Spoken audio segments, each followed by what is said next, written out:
Hello, my name is Emma Jones and I'm a graduate student at the University of Alabama at Birmingham.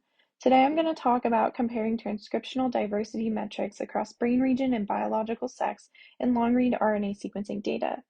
To start with some background, third-generation sequencing platforms like Oxford Nanopore and PacBio implement additional capabilities for collecting genomic information, including novel isoform detection, due to their ability to sequence entire length of mRNA transcripts. While measuring which genes and/or transcripts are differentially expressed across conditions is common, it is only one way to compare gene expression and is susceptible to missing important biological information. Another way to measure transcriptional differences globally is transcriptional diversity. This can refer to overall gene expression or gene diversity, or it can refer to differential isoform usage. Here, I'm using isoform diversity to describe that. Transcriptional diversity has been previously described in many ways, one of the earliest being Shannon entropy. A simple way to describe Shannon entropy is the level of information or surprise. A simple way to describe this is if there was a 1 in a billion chance a large asteroid would hit the Earth on a given day.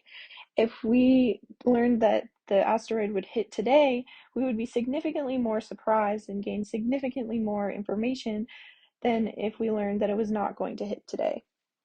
I use the R package splicing factory to use multiple different metrics, one being Shannon entropy, another being Gini index, and the final one being Simpson index in publicly available genotype tissue expression project data that was generated using Oxford Nanopore.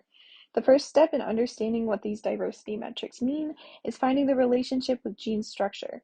So we sought out to see the relationship of gene length, transcript length, number of transcripts, and number of exons on diversity scores. First, we investigated the relationship between genomic length and the length of the longest transcript measured for each gene. There is a moderate positive correlation between the two with a Pearson correlation coefficient of 0.644. In the next panel, we look to see if the number of potential exons is correlated with the number of transcripts per gene. As potential exons increase, so does the number of transcripts detected in the GTEx data set, as expected.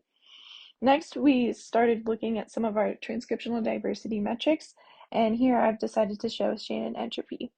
We wanted to look at the relationship of entropy with number of exons and other gene characteristics, and we saw positive correlations both in Shannon entropy in the cerebellum and also in the frontal cortex. This was similar across brain regions, so it seems like different measures of diversity are suitable to use in multiple brain regions. Overall, we show that gene length has a moderately strong relationship with maximum transcript length. Our preliminary data also show that the number of potential exons is associated with an increase in transcripts observed in the GTEx data. We looked at Shannon entropy, Gini index, and Simpson index, and found that measures such as Simpson index are more prone to bias based on the number of transcript isoforms detected. This is a feature, not a bug, one would say, because the Simpson index does want to take into account other kinds of diversity and not just the spread as Shannon entropy would.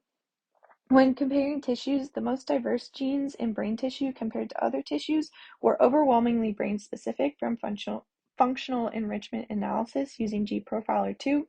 That data isn't shown here.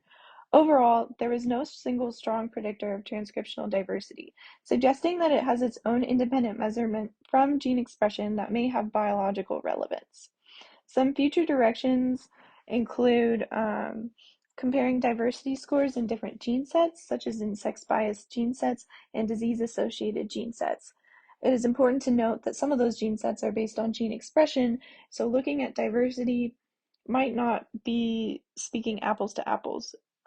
We are currently in the process of generating our own Oxford Nanopore RNA-seq data from wild-type C57BL6 mice.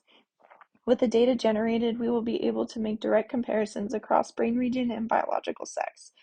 Other future directions include looking across multiple species, including human, mouse, zebrafish, and fruit fly. But overall, this work underscores the need for more long-read sequencing data, and these analyses can broaden the information gained from previously generated data. It has also got the potential to reveal new mechanisms of complex disease.